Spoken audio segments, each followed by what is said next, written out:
Lexie Carver returns Days of Our Lives. Shocker, is this the resurrection that destroys Salem again? We are talking about the return of a legend, a true icon. I'm talking about Lexie Carver. This Friday, March 6th, Paulina Price is finally going to get a look inside that creepy secret lab of Dr. Wilhelm Rolfs and what she finds. It's not a new serum. It's not a clone. It's a ghost. It's Lexie in the flesh, inside a glowing tube, like she's Snow White waiting for her prince, except her prince is Abe Carver, who is currently married to her. So, obviously, I have a million thoughts. Is this the best thing that's ever happened? Is this a total disaster for Abe and Paulina? And most importantly, why does my heart feel so conflicted about seeing a beloved character pulled out of the ground? Again, let's dive into the crazy, because we have so much to unpack. One, the new face of a legend. Okay, first things first. Let's talk about the elephant in the room. Lexie is coming back, but she's got a new face. Nikki Crawford is stepping into the role, taking over from the phenomenal Renee Jones, who played the part for decades. Now, look, recasts are scary, right? Especially for a character like Lexie. This isn't just some random day player. This is a Demera. This is a Carver. This is the mother of Theo. This is a woman whose legacy runs so deep in Salem that she's practically woven into the fabric of the town. My initial reaction, panic, pure, unadulterated panic. Because you guys know I am a stickler for legacy. But then I started thinking, and I saw Nikki Crawford's work, and let me tell you, my panic has turned into full-blown curiosity. Here's the thing, Lexie died in 2012 from a brain tumor. It was one of those heartbreaking, slow burn exits that actually felt real. There was no villain, no explosion, just a devastating illness that took one of the strongest women in Salem. It was beautiful and tragic. So to bring her back, you need an actress who can carry that weight. You need someone who can walk in and command respect. Not just as a Demera Harris, but as Abe's one true love. And honestly, I have a theory that Nikki Crawford is going to knock it out of the park. But, and this is a big beauty, she's walking into a minefield to Paulina's worst nightmare. Can we talk about Paulina for a second? My heart actually breaks for her. So picture this, you're Paulina Price, you fought tooth and nail for everything. You finally got the man of your dreams, Abe Carver. You're happy, life is good. And then your husband's dead wife shows up in a test tube. In what universe is that fair? Jackie Harry is going to absolutely slay this scene on Friday. Paulina is going to be floored, as the spoilers say. And I'm betting she's going to go through every stage of grief in about 30 seconds. First, there's shock. You're staring at a woman you know died. You probably went to her funeral. You've seen the grief in Abe's eyes over the years. And now she's just there, floating, suspended, looking peaceful. Then comes the fear. And this is the juicy part. Paulina isn't stupid. She knows that Abe loved Lexie. I mean, really loved her. They built a family together. They raised Theo together, that kind of bond. It doesn't just disappear because someone says, I do to someone else. I'm looking at this from a psychological standpoint. Paulina is going to feel like an intruder in her own marriage. She's going to look at Lexie and think, if she wakes up, what happens to me? Am I just the placeholder? The rebound, and let's be real, Abe is the most honorable, decent man in Salem. If he thinks there's a chance to save Lexie, to bring her back, he's going to do it. He'd move heaven and earth for her. He already did once. So Paulina is stuck in this horrible position.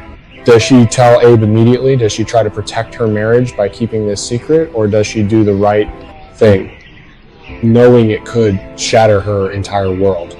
For me, the more interesting story isn't even the science experiment, it's the emotional carnage it leaves in its wake. 3 ABs. Impossible choice. All right.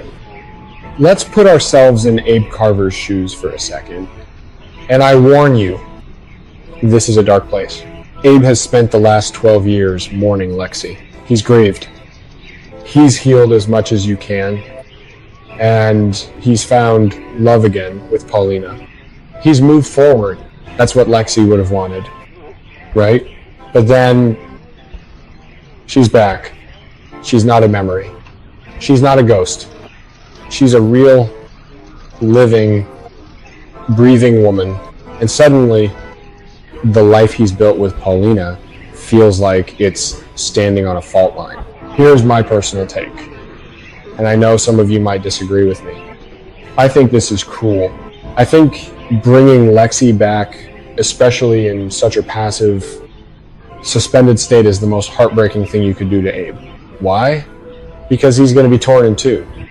On one side, you have the love of his life, the mother of his child, the woman he said goodbye to. On the other, you have Paulina, the woman who helped him laugh again, the woman who is his present. He's going to feel obligated to save Lexie. Of course he is. He's Abe Carver, but what happens when she wakes up? What happens if she looks at him with those eyes and says, Abe, I'm back. I'm home. Where does that leave Paulina? It leaves her standing outside, looking in, and let's not forget Theo.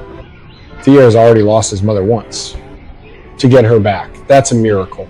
But it's also going to rip open every wound he's ever had. He's going to be overjoyed. But he's also going to be confused. Does he call Paulina mom? Does he go back to Lexie? This isn't a love triangle anymore. This is a love square, and everyone is getting hurt for the Ralph connection. Okay. So we have to talk about the man behind the curtain. Dr. Wilhelm Rolf. The mad scientist of Salem, the guy who makes Frankenstein look like an amateur. This man has been raising the dead for decades. Seriously. He brought back Stefano. He's messed with Will Horton. He's the reason we can never truly say goodbye to anyone in this town. And now he's got Lexie. But here's the theory that's been bouncing around my head. We saw that Rolf was working on a project for EJ. Was this it? Was EJ trying to resurrect his sister-in-law? Or is there a more sinister plan? Think about the DiMera dynamics. Lexie was always the moral compass of that family. She was a DiMera by blood. But she had a conscience. She was a doctor, a healer. She fought against the darkness of her family name. If Rolf brings her back, does she come back different? You guys know Rolf's work. Sometimes the people who come back aren't quite right. They have brainwashing. They have chips. They have programming. What if EJ isn't doing this out of the goodness of his heart? What if he wants Lexie back as a weapon or as a pawn?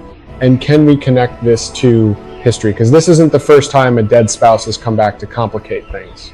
Think back to when Jack Devereaux came back from the dead multiple times and how it destroyed Jennifer. Or when Hope found out her beloved Beau was alive, only to lose him again. This is the DiMera curse. You think you're free, and then the past drags you back in. 5, the waiting game, and final predictions.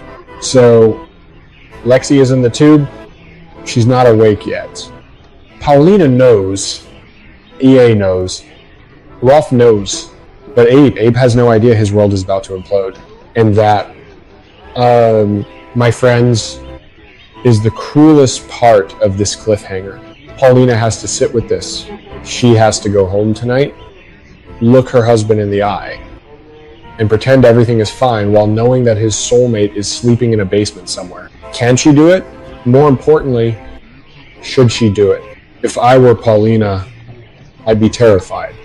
Because secrets in Salem never stay buried. And when this one comes out, and it will, the fallout is going to be catastrophic. My prediction, Lexie will wake up, maybe not this week, maybe not next week, but soon. And when she does, she's going to be disoriented. She's going to think it's 2012. She's going to look for her husband, and she's going to find him married to someone else. Imagine that scene. Imagine the look on Lexie's face when she realizes the world moved on without her. The pain the betrayal, the confusion,